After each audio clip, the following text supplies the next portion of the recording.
Hey everyone, welcome to Tent Talk, the Farmers Market podcast. This podcast is all about farmers markets. Whether you're a farmers market manager or a small farmer or food maker selling at farmers markets, you have found just the right podcast. I'm Kat Fields-White. And I'm Bridget Myers. We're longtime farmers market managers, educators, and consultants. Get ready to catch up on all things farmers market pros with us. Today, we're chatting with James Grevious of Rebel Marketplace in Aurora, Colorado, about putting the community in farmers markets. Today's episode of Tent Talk is brought to you by Intense, the National Farmers Market Conference, bringing together farmers market organizers and managers, market farmers and vendors from throughout the United States, Canada, and beyond. For the 9th year, we'll gather in San Diego, California for 3 days of talks, workshops, roundtables, and activities, March 10th through 12th, 2025. We'll learn from experts and each other to make our businesses and our markets more welcoming and more efficient, more profitable, and less stressful.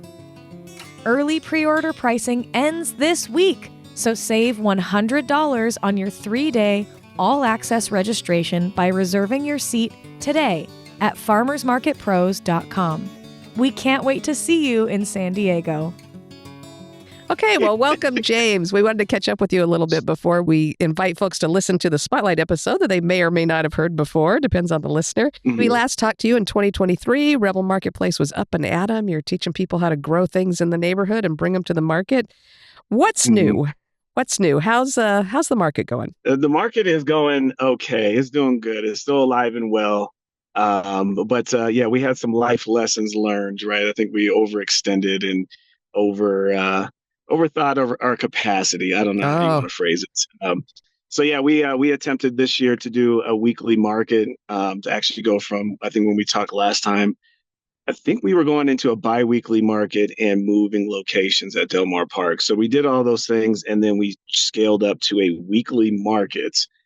However, with our permitting with the city and things like that, we got a big bulk of our dates chopped up. To try to execute the weekly market. So that kind of put us out to find different locations to run the market. So that really put a damper on a few things, as far as, consistency and location and, having to market and tell everybody to move a whole market one place and then move people back in another and keep that flow. So, we learned a lot last year. They say there's successes and there's education. Those are the two things. Those are the two options that we have in life. Was it that the city was booking other events into Del Mar Park that conflicted with yours, or they don't allow a weekly event, or what was the basic problem?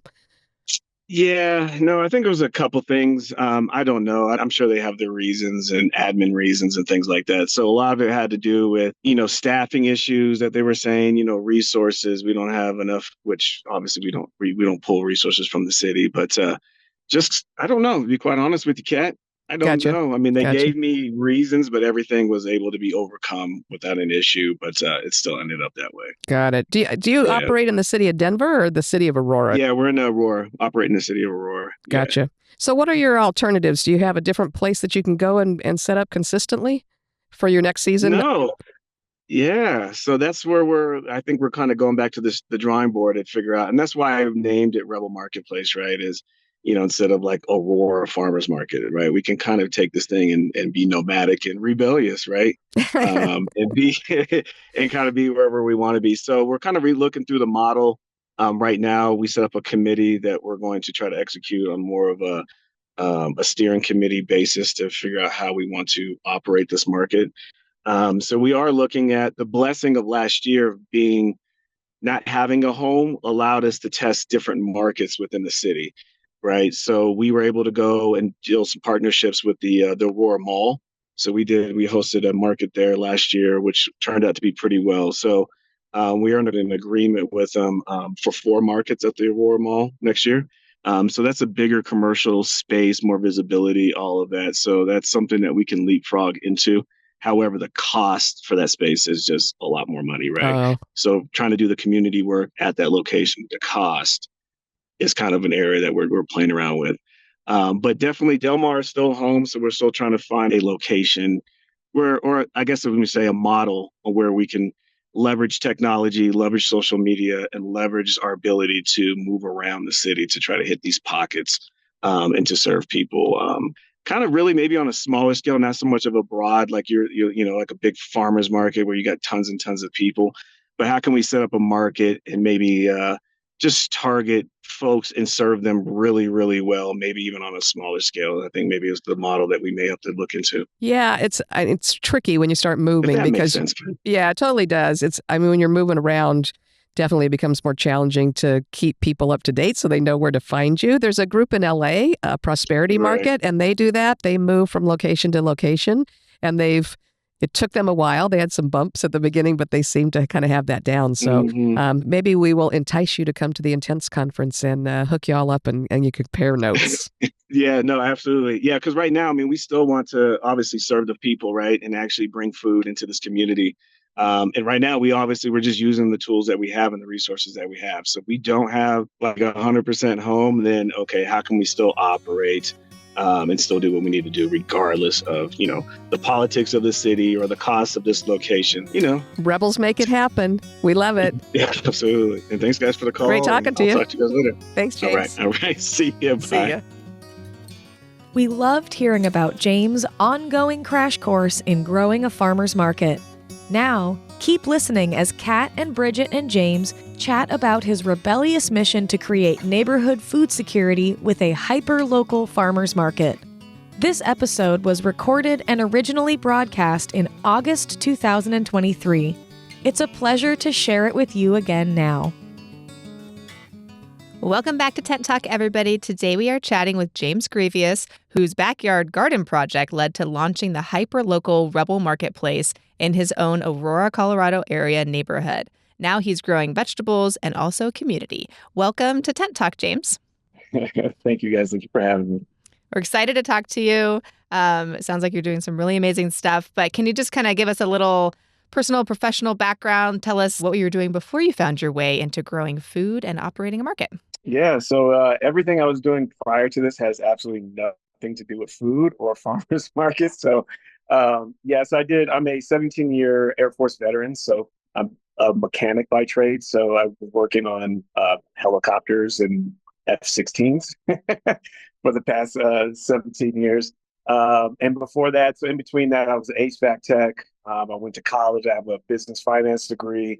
So I have a wide range of things I was doing prior to this. But basically, I came back from a deployment or an assignment in 2015. And coming home is when we first kind of get started in just gardening so I can reconnect with my kids and et cetera, et cetera. So that kind of laid the catalyst to where we're at now. But that was, 8 years in the making to kind of get to that point. Wow. I think every time we talk to somebody who's in the farmer's market space or farming, it's always like it started way over here in this like opposite of farmer's market space. And somehow they made their way here. So this is just a place for everybody. Yeah, it's like a refugee place. Yeah. It's where we go. We don't want to stress out anymore to get more stress, I guess. I don't know. This is right. That's right. It's where everyone lands to. It's our happy place. Come here right. to be happy and have a great job.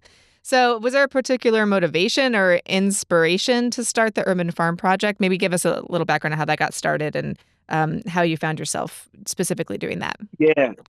Yeah, no. So it really started in 2015, coming back from that assignment in South Korea. And when you get back, you have kind of like some downtime. You have about a month or two to kind of, get reacquainted with, the rest of the world, I guess, if you want to put it.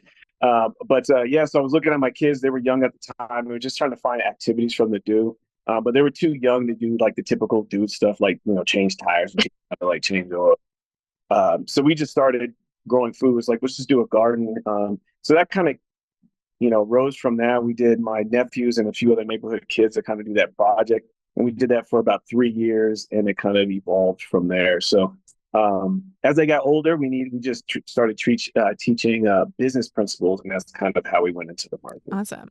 So, yeah. So you were teaching the kids the business of growing and how you would sell the food, how you'd price it back, like a lemonade stand on steroids kind of thing?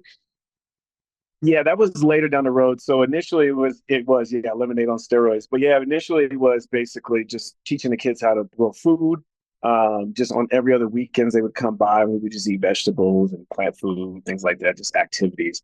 But as they got older, we were like, all right, we have more space. Let's actually build the farm out and then sell our produce. And that's kind of the evolution of where the market kind of came about. So when you got to the point where you really wanted to sell on a larger scale, why start a market instead of joining an existing market? Yeah, I think it was a little bit of audacity and ignorance and a lot of maybe some hubris tossed in there. I don't know. But yeah, mainly it was, I would say the Nextdoor app kind of sparked that confidence in us. So we were just going to do a basic, garage, sale style lemonade stand, like you put it, on steroids. And then we went on to Nextdoor and we just kind of asked the community, said, hey, we're thinking about selling produce, starting a market out here. And it kind of blew up from there. So there was a lot of feedback from the Nextdoor app for us to kind of put this market up. And we just I got inspiration from it and we just kind of rolled with it. So that's pretty much what spawned it with the Nextdoor app. So you got positive reinforcement from your Nextdoor app. That is not always the experience we have had with Nextdoor, honestly. I will tell you, it is no longer that same experience. It was the good old days on Nextdoor. Okay, I get it. Yeah. No, that was, good old 2020 days, but now it is not very friendly environment. Yeah, this isn't advice. This isn't business advice here. This is just reminiscing about the past that worked. Absolutely. Oh my gosh. So tell us about your market. Tell us, where you started it and what you were doing there when you guys first got started. Yeah, so we started in Aurora. It's at Del Mar Park. Basically, it's an area where there's not a whole lot of farmers markets. A lot of urban agriculture is not really happening, that type of thing. But it's not where we're at right now is not necessarily classified as a food desert, but it's very close to a lot of food deserts. We're not very far from it. So we basically just got started out just to sell our produce and kind of bring community together and really aggregate the resources that we had, I say in 6 mile radius, right, of where the market is at. So it really was the intent of rebelling, I would say. That's where the word comes from a lot of times, just rebelling from the status quo. We didn't necessarily because it's a farmer's market, we wanted to make sure that we were able to supply our own produce in the neighborhood.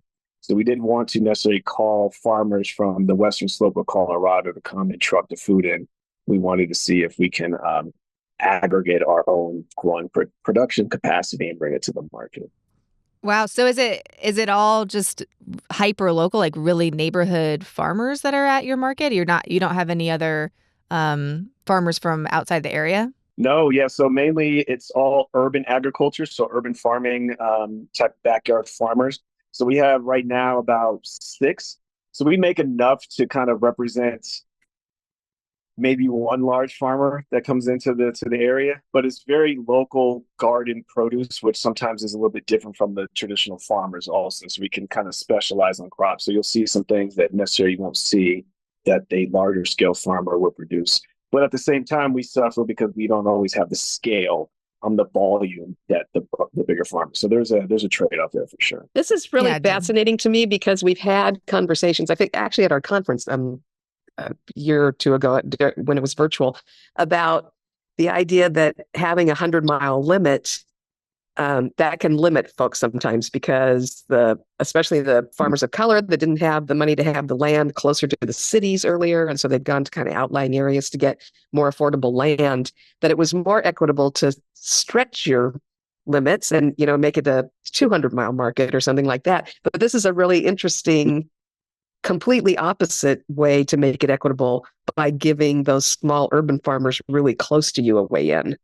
Yeah. It's because you got to look at it. I have some other projects, so it kind of the market ties into different other philosophies and other food things that I'm working on.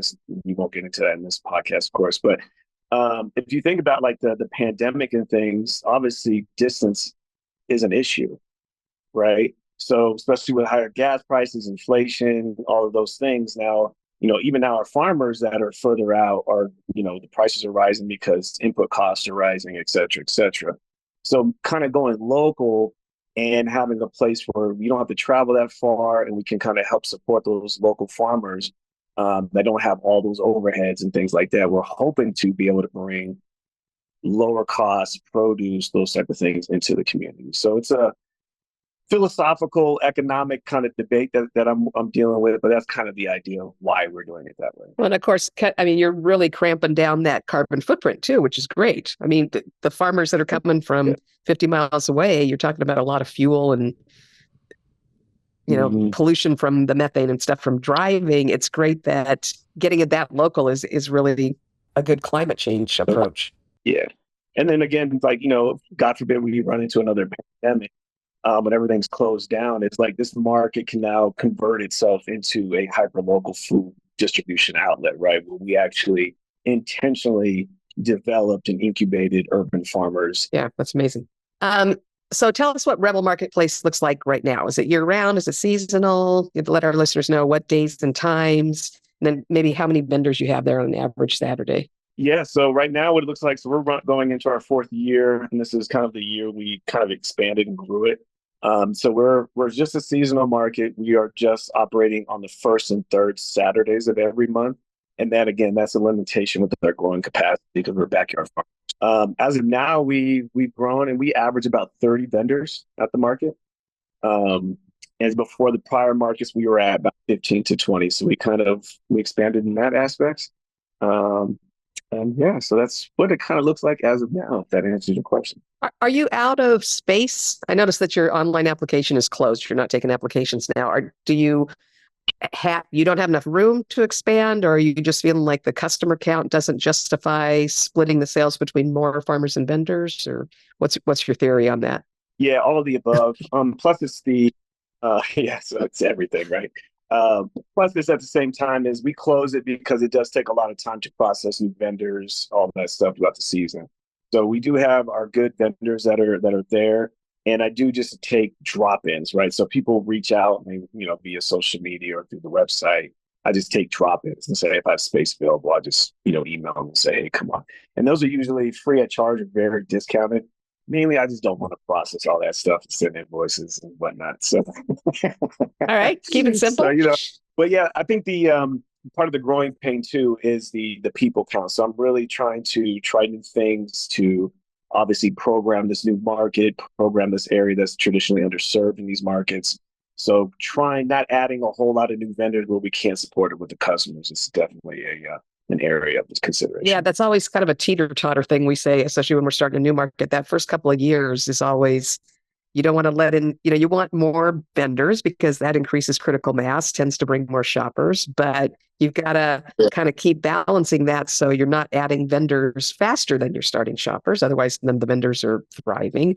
And then as you have more shoppers, you don't want people running out of things all day. So you want shoppers to be able to shop at the end of the day, just like they did at the beginning. So then it's, add a couple more vendors. But that teeter-tottering through those first few years can be really tricky. Yeah, for sure. So when you say you don't want to deal with processing applications and invoicing and that kind of stuff, who else do you have on your team? Who's doing this with you? Yeah, no, I'm working on it. So I do have a market manager that's that helps me out during the market days, right? So I have enough. Obviously, you guys all know. So markets, the margins are not very big. We're not getting rich doing this work. This is definitely a labor of love for sure. So we're definitely working on getting our sponsorships, et cetera, so I can expand the salary base to bring in more folks to kind of help do these things such as processing applications, et cetera. So as of now, it's mostly just me, a few people that volunteer, my mom that helps out during the market, but mainly all of this is during market days, and I do most of the background work and admin work and all that stuff, like traditional, like all entrepreneurs are doing out here. Shout out to moms and kids who volunteer. Oh, yes, absolutely. Gotta love that. So was it pretty smooth when you decided to open the marketplace? So you're not really in a business district, right? You're in a neighborhood and in a park? No, yeah, we're at a park. So we actually, shout out to Aurora, and I know they were doing great, but, as part of the story, they actually denied us our first application because they were saying that there was issues with the park. But I really wanted to be at that park because it's a historical park. A lot of people grew up in this neighborhood that no longer here and remember that park. And it's an area, I live right down the street from it. So it's very important to me to actually, develop and make change in the area that I live in and raise my children in. But yeah, they eventually, they denied it. So I had to go to the city and sit down with all of them, lay out the plan and reassure them that this is going to be a good thing for the community. And ever since then, Aurora, the city of Aurora, has been very friendly and very cooperative and welcoming of Rebel Marketplace for sure. So they've been a great partner going forward. So to answer your question before, it was not easy, but it's been very smooth sailing to deal with the city and to actually stand this up. It's just the business piece that gets difficult. Oh, that's good. At times. So was that all you as well, or did you have supporters or local businesses or anybody that kind of supported that effort? No, it was I mean, again, I got next door and people cheering from social media, so that kind of thing. But for the most part, it was just me just going out there being me. Good for you. Yeah. And it sounds like Aurora's, deals on a person-to-person basis, so you could actually talk to somebody as opposed to them just pointing you back towards the rules, right? Yeah, Aurora is great. It's a weird city for sure, but it's I enjoy working with them. I have no complaints whatsoever. Cool. So did you have a lot of interest from vendors and teeny tiny micro farmers and things right off the bat, or did you have to kind of get out there and hunt people down to join? Mm-hmm. Yeah, no. So as far as the food goes, that was a misjudgment 100% on my part. I thought there would be a lot more urban farmers and gardeners that would want to join, and that was there. So that was a miscalculation on demographics and business planning and all that stuff. So, but as far as vendors goes, the first year we just had friends and family. We only had like 7 vendors, and it was during a pandemic, right? So we were all social distance and all that stuff. But it was great. It was a great year. And then year over year, we start to grow, and more vendors are being, interested. So now it's like, we're kind of getting a lot more interest. But we also had to take a step back, and I did create my nonprofit, which is Urban Symbiosis, due to the fact that there was not a lot of food production in the neighborhood. So that was a correction to actually start to incubate businesses and urban farmers to actually stock the farmers market in the area. Yeah, amazing. So does Urban Symbiosis, do they work to teach people to farm or teach people to produce food or teach people to create small food businesses? Yeah, that's exactly what we are. So we are an urban farm incubator, really focused on the neighborhood here in Aurora, so that we can get farms like Rebels in the Garden, like myself, backyard farmers into production, so that we can make some side. We're not getting rich, of course, but this is some side money for the family and a net positive to bring produce into the community. So that's kind of the objective of that. That's amazing. And so how, at this point, how structured is that training program? Do you have sort of a formula for how you identify somebody that wants to get into it and sort of a step-by-step for them to learn to farm? Yeah. So this year, again, just like everything, we just get so excited about the project. We just want to get into it. So the first year I was like, let's build these farms and that it was an ultimate failure, right? Because, which is fine, because, urban farming, growing food, this type of work takes special people, like a weird group of people, right? That wanted to do this for no money at all. So we're revamped, especially this year. So we're going to kind of take people through baby steps. So I'm working with a few other organizations that can kind of help people kind of mature through the process. So it's really a 4-year kind of program, ideally, to where we just introduce urban farming, gardening principles, give them some offshoots, and then start them the following year if they want to. And that's where Urban Symbiosis comes in, where we can give tools and soil and training and then a market to sell their produce. And year over year, they kind of develop their farm out to where they're kind of full and healthy is kind of the plan. Nice. And is the ultimate goal that they do this as a way to support their families, or is it designed to just develop a good, strong side hustle kind of thing? Yeah, I'm working on, ideally, I would like to have somebody support their family, but the economics, I'm really working with the economics to see how that's feasible to keep prices low and be able to support yourself. So anybody that's in the food business knows that's a very difficult kind of question. And what I'm finding out, it needs to be subsidized at some level. So that is where kind of we're dealing with that. So to answer your question is we're not at, providing a full-time income for a family. We're really just trying to focus on, can I subsidize your income, right? With about a $10,000 to $20,000 seasonal income is kind of the target. Mainly now we're going after like teachers and say, high school graduates, 18 to 20, right? Where that money is, can help bridge gaps between things. So that's kind of where we're at right now to try to figure out what's the best model and how to approach it. Yeah, really smart. So it sounds like you're exploring a lot of this kind of political, philosophical things that we all do.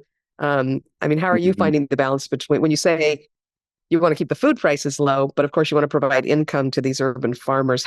Where are you finding the balance between, entrepreneurship and capitalism in balance with community and cooperation? Yeah, I'm finding it's just a lot of questions, a lot of collaborations, and a lot of really discussion, and a lot of beating your head against the wall is really what I'm finding, right? It's like, what's the best mix? But I'm kind of developing I'm a farmer, and I study soil and how things work, and I'm kind of tossed around this idea. I know everybody talks about people, planet, profits, the triple bottom line, which is kind of the same principle.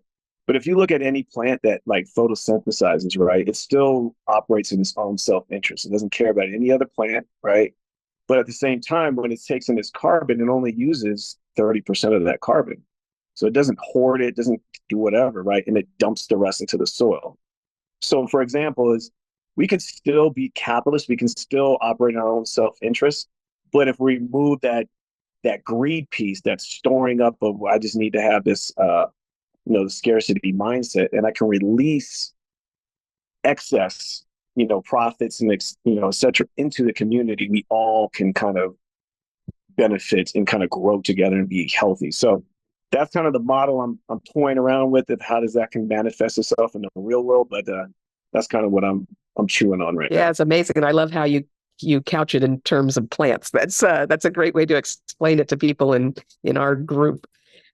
Are you working with other organizations in your local food system that may have at least some similar sort of approaches and philosophies? Yeah, absolutely. So I'm working with, I'm a part of the steering committee of Food Justice Northwest Aurora.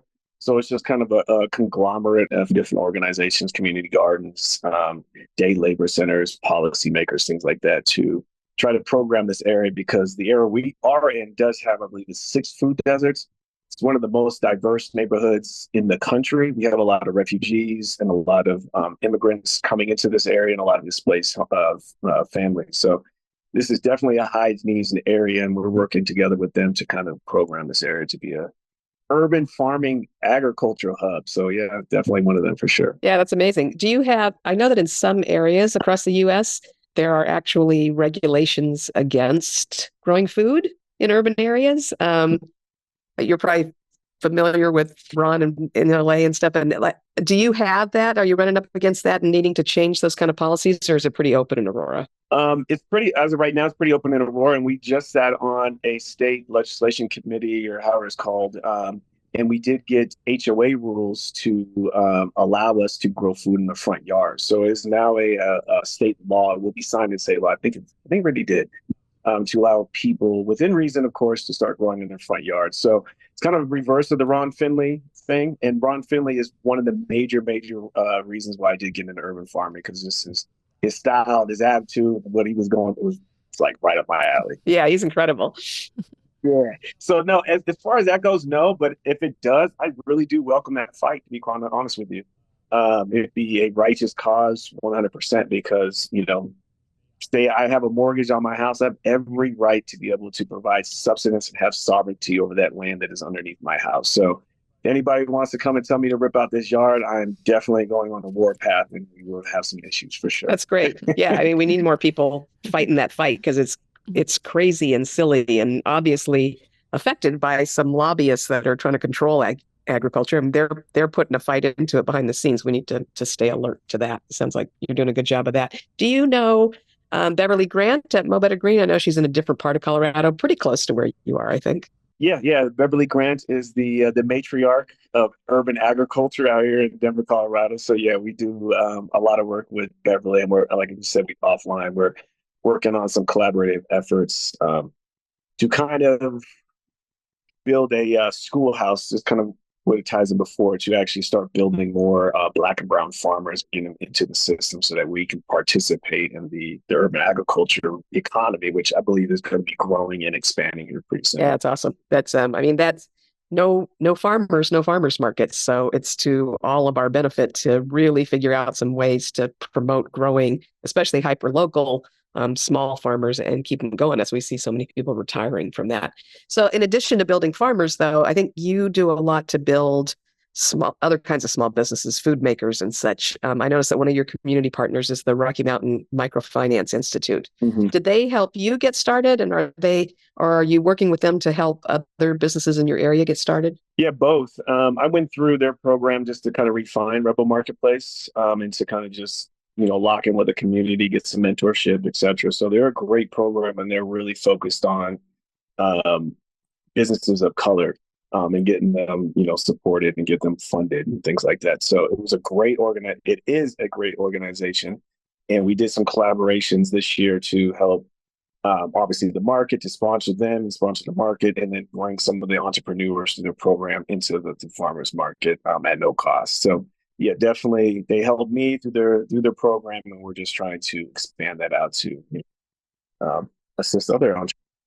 Yeah, I mean, it sounds like you've got the answer to a lot of the, especially startup kind of farmers markets that we see, or very small farmers markets that are wondering, how do I find vendors? Well, you create them. You create vendors, you create farmers by helping people get into new businesses and learning to support themselves. And it sounds like you're doing an amazing job of that. What's your community's reaction been overall? So it sounds like you took some time to really develop some vendors, started with not too many vendors. How about shoppers? Were the shoppers responsive right off the bat, or has it taken time to build that? And what kind of things do you do to get more shoppers to your market? Yeah, that's the secret sauce right now. So that's where I'm kind of. I think most market managers. I mean, I don't know. I can't speak for everybody. I know there's a lot of really good, successful markets, but I think we have a really good customer count. We have a lot of great repeat customers. A lot of folks that really love our brand and love what we do. So the folks that do show up, we get a lot of love. Hey, it's very hospitable. We kind of treat people with respect. We know people like first names sometimes. Hey, how you doing? I'm seeing people's families grow up. They're bringing babies, having babies. It's really beautiful. However, right, there's always that business side of the house, right? We do need more customer count. So we're trying to figure out how to kind of spread the word. We're a new market, of course. We're in an area that is underserved that a lot of people don't even want to go to, right? So it's a very unique situation that we're in, but I would love to have about 100 to 200 more folks. I think right now that would make me kind of relax a little bit, but yeah, we're looking at trying to increase that just a little bit more, so that way all the vendors are at least happy that there's traffic, that we don't have these dead low periods throughout the day. That's kind of where we're at right now with the customer count. I know you mentioned that your vendors and farmers typically come from like a 6-mile radius. Is that where you're drawing shoppers from as well? Or do you have like destination shoppers that come from a little bit farther? Mostly, no. I don't think we have a whole lot of destination shoppers. It's mostly the Denver metro area. So they're coming from Denver and Aurora and kind of the surrounding community. So we are, and that's on purpose. So there's 40,000 people in Aurora, just where we live at right now, right? So it's just more of just really trying to market it and trying to figure out avenues so people can be aware that we exist. Because, all we need is 1% of that 40,000 and we're good. Yeah.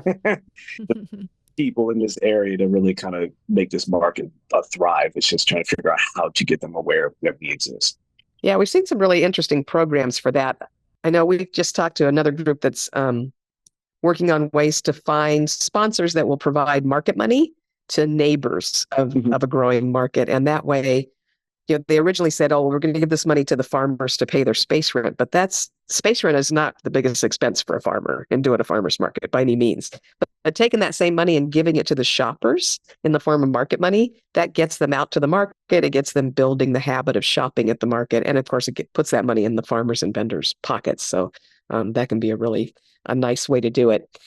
So in your neighborhood, which sounds like maybe it's somewhat of a struggling neighborhood, low income demographic, that kind of thing. We've had a lot of conversation lately. Sadrine Jalal, I don't know if you follow her. She worked on the Farmers Market Anti-Racist Toolkit, and she and I did a presentation recently at a conference on the question was, are farmers markets gentrifiers or generators? And of course, for most of us, the answer is yes, they are both. So what do you find in your neighborhood? When sometimes people hear farmers market and they go, oh, they're gentrifying, that means those kind of people are going to come in. Farmers market people, heaven forbid, going to ruin the neighborhood. Do you get any of that in your area? Do you have people that are concerned? Have you gotten any, sounds like you've gotten overall a positive response, even on what can be a negative place like next door. What's the overall response? Do you have any negative pushback or mostly positive? I haven't got any gentrifier vibes because I am very much, the reason why we're here, we're very much anti-gentrification. We're right here on the front lines, in the trenches, if you will, butted right against gentrification for sure. Even in my office right now, there's a competing market that's literally right up the street. That's kind of that model you're talking about, the gentrification type style. Um, no, I think farmers markets are a function and a result of gentrification, right? So I think it's one of those, you get the joggers and the dog walkers, and then the higher rents, and then comes the breweries, and then comes the markets, right? Yep. We're considered one of those canaries in that coal mine, right? So that's kind of one of those things. But I've also I've traveled over 30 countries, and um, markets are just, they're part of human existence, right? And so, I've gone to, Taiwan, for example, which was like a huge market, and it's just everybody in the community is just transacting. I think the difference, though, is just the products that are there, the music that's being played, the demographics, the kind of vibe that market has can be seen as the gentrifier, right? So if you're cutting into a neighborhood so for example, my neighborhood here where I'm sitting at right now, the social economics is $40,000 is what the annual income brings in. Literally one street over is $150,000, right? So the market is geared towards, of course, the 150,000, but the $40,000 folks can't participate because nothing there they can afford.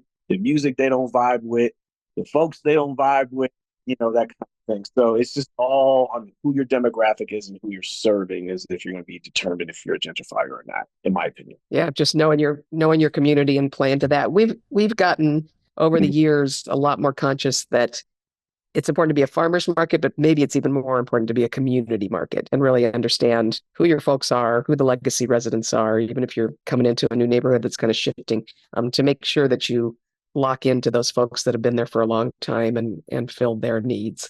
So, I think there's an awareness that's changing. So maybe we can shift a little bit so those divides aren't quite as hardcore. So you mentioned Ron Finley. Who else inspires you, and who are you hoping to inspire? I have a lot of actually. I can't say her name correctly. But Bhavanda Shiva. Does she ring a bell to you guys? I think I'm butchering her name completely, but she's like a seed advocate. She's a like a pro Indian like country India farmer advocate. So she's just the way she speaks and how she just approaches authority and systems and things like that is just very inspiring to me. And again, Ron Finley. So again, I'm a rebel. I'm a rebellious individual. So anytime anybody is like speaking truth to power and kind of really standing firm is very inspiring to me, for sure. Is how far as that goes. Awesome. And you're inspiring a lot of folks where you are, it sounds like. Really. Oh, that's right. Yeah. Who am I? Yeah, who are you trying to inspire? Yeah, no, I just want people to really take growing food in their community seriously. I see some things in my viewpoint that's not going to be so favorable for my children.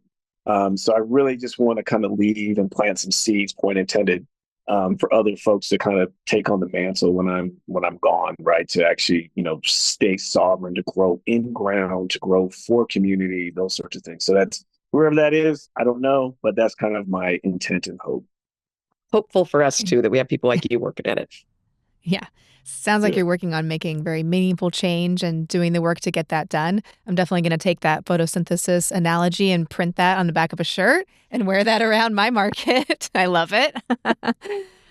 So what is next for Rebel Farmers Market? Like, do you have anything exciting coming up? Do you guys do anything special events coming up or anything like that through the end of the year? Yeah, so that's kind of the second half that I've been working on to try to get more traffic in, right? So last market, we just did a book signing for two Black authors that were publishing their books. We did the back to school market, that kind of thing. So to kind of bring community together. So each market, we're trying to have a special guest. So going up to this one, we're bringing in Double Up Food Bucks program to obviously promote the program. This is our first year that we're offering SNAP, EBT, and Double Up Bucks.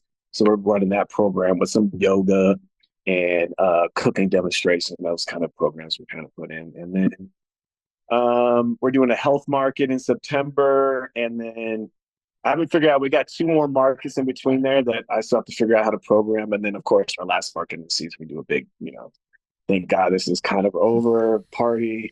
We're going in the fall, party a little bit kind of market. So that's our fall harvest festival. So that's I'm looking forward to that for sure. Nice. I like Do you that. do I like anything- that orientation. Like thank God it's over. I mean, we're gonna miss you guys and see you next time. But oh my gosh, let's get that break in there. Yeah.